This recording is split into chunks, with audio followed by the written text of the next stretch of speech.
All right, welcome back. We're jumping into round two of the Independence, Missouri Premier Challenge following the midseason showdown from earlier. This is a best of one tournament, at least for the Swiss rounds. Top Cut will be best of three. And in this match, we are featuring 1-0 players, Ben Rossmer and Leonard Kraft III. So on your screen there, you can see Ben's team, which is pretty exciting. You've got Ferrothorn, Beedrill, Incineroar, Tapu Lele, Kyogre, and Lunala. Pretty excited for this. It's going to be a fun time. We will see, what this Beedrill is capable of. With conjecture here, but assuming it's a Mega Beedrill, that would make the most sense considering there's no other potential Mega Evolution on this team. With that adaptability ability, its poison jabs are dealing a big chunk of damage. Its base speed is huge, so it's a very fast Pokemon. Going to be pretty exciting. So as I said, Ben has a team of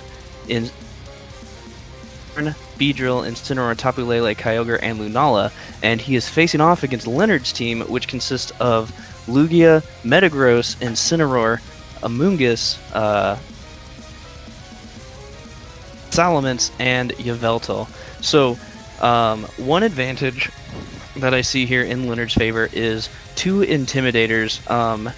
Given that Mega Beedrill is a physical attacker, Ferrothorn likely a physical attacker, and Incineroar a physical attacker, having those two Intimidators to kind of mitigate that damage is going to be pretty big, as well as this Yveltal is going to face off very strongly against the Lunala on Ben's side of the field.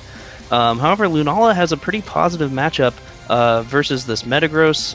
The Lunala and Tapu Lele combination are going to be great against the Amoonguss. Lunala and Incineroar are going to be good against this Lugia. So there's a lot of factors going on here. It's tough to give the advantage one way or the other, especially since these are two teams that we don't see a whole lot of to really know how they work together. So both players have selected their teams, and we're going to get into this battle. We do see Leonard leading off with his Metagross, and meanwhile, Ben has opted to go with his Tapu Lele and Lunala. So we do see that Tapu Lele is going to be faster than Leonard's Yveltal. And it also sets Psychic Terrain. So you've got a little bit of a Psychic spam option here with this Tapu Lele Lunala, both being Psychic types. However, that Psychic typing is not going to bode very well for him right now. He's going to want to rely more on their secondary typings, which actually are very advantageous at the moment. A Fairy type attack into Yveltal is going to be a ghost type attack into Metagross, also dealing a lot of damage. But on the flip side, like a steel type attack into Tapu Lele is going to deal a lot. So it kind of, the speeds here are going to be critical, as well as any of these Pokemon have. Like, Lunala is generally able to survive one attack from Yveltal, opting to just not worry about it and go for a Protect right now, as Tapu Lele goes straight on the offensive with a Moonblast into the Yveltal, leaving it with just a sliver of HP, as Meteor Mash from the Mega Metagross connects with that Tapu Lele.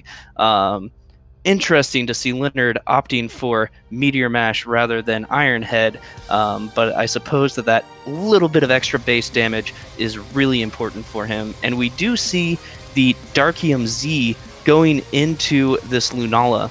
So I believe that Darkinium Z, this Black Hole Eclipse, is normally able to KO Lunala through Shadow Shield. However, because the Lunala protected, it's only going to deal a quarter of the damage. However, despite the Protect, it has broken Lunala's Shadow Shield, which will be huge, if this Yveltal is faster than everything that has on his side of the field, you know, he's in a great position to just deal a ton of damage to this Lunala. So Ben does choose to bring his Kyogre in for the Tapu Lele. So Kyogre goes ahead and Primal reverts to its Primal form, setting this Heavy Rain with its ability. However, worry too much about that as he has no real Fire-type attacking moves here.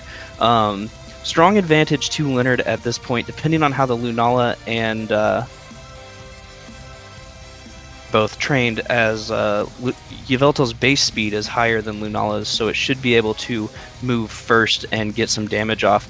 Metagross opting to protect itself right now as Yveltal goes for a Snarl, so rather than targeting down only the Yveltal, he chooses to go for a Snarl, which is going to KO the well as lower the special attack of that Kyogre. And importantly, since Leonard has now taken 2 KOs, that Kyogre can't switch out, so it's permanently stuck with that -1 special attack that it is at, which could potentially prove to be very important for him. Also of note is if this Metagross is carrying a if it's carrying a Psychic move such as Zen Headbutt, it is going to be boosted by Psychic Terrain that Ben set with his Tapu Lele to deal a ton of damage. So in comes this Beedrill, and like I said before, Beedrill is super fast. I believe it hits 145 base in its Mega form, and it does have a really high attack stat as well. It does have access to moves such as Drill Run, which would be super effective against Metagross. However, since Drill Run is not adaptability boosted, it doesn't get that 2 times same type attack bonus. It may not be enough to pick up the KO on this Metagross, and we are going to see that in just a moment as this Drill Run does connect with the Metagross, dealing right around 50%, and Metagross fires back with a Meteor Mash to KO this Beedrill as Lugia opts to go for a Calm Mind. That's going to raise its special attack and special defense, and this Kyogre is going to fire off another Origin Pulse. It is at -1 special attack, but it is enough to pick up the KO on that Metagross. And we do see Leftovers activating on the Lugia, an item not often seen in VGC, due to the faster-paced metagame requiring that you get a larger amount of HP at a single time rather than heal over time. And in comes Incineroar as the last Pokemon. So since Psychic Terrain is active, Incineroar will not be able to go for the Fake Out. So it's kind of just a sitting duck here for a Water-type attack as Kyogre goes for another Origin Pulse. At -1 special attack, it's not enough to pick up the KO on Incineroar, who goes for another Snarl, further weakening this Kyogre's special attack. And then we do see Lugia healing some HP thanks to that Leftovers. And it's, now that this Kyogre has taken 2 Snarls with the ability Multiscale, having damage that Lugia takes if it's at full HP, it's going to be very tough for this Kyogre to knock it out. So Kyogre continuing to go for these Origin Pulses after Lugia recovered, bringing it back to full HP. Like I said, activating its Multiscale ability again. It's going to take, a lot for this Kyogre to pick up a KO. It is at -2 special attack. Lugia is at +1 special defense. So barring some critical hits or something, it looks like Lugia is going to have this locked up as Poison is going to, over time, KO the Kyogre without Lugia needing to attack.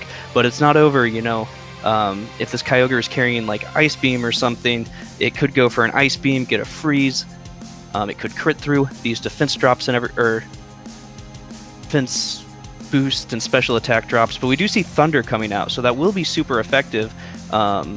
However, it does not get the paralysis, which was sorely needed for the Kyogre to have a chance, like a paralysis into full paralysis or something just to get an extra turn without Lugia, clicking that recover button. So Kyogre is down to 18 HP, likely will be going down.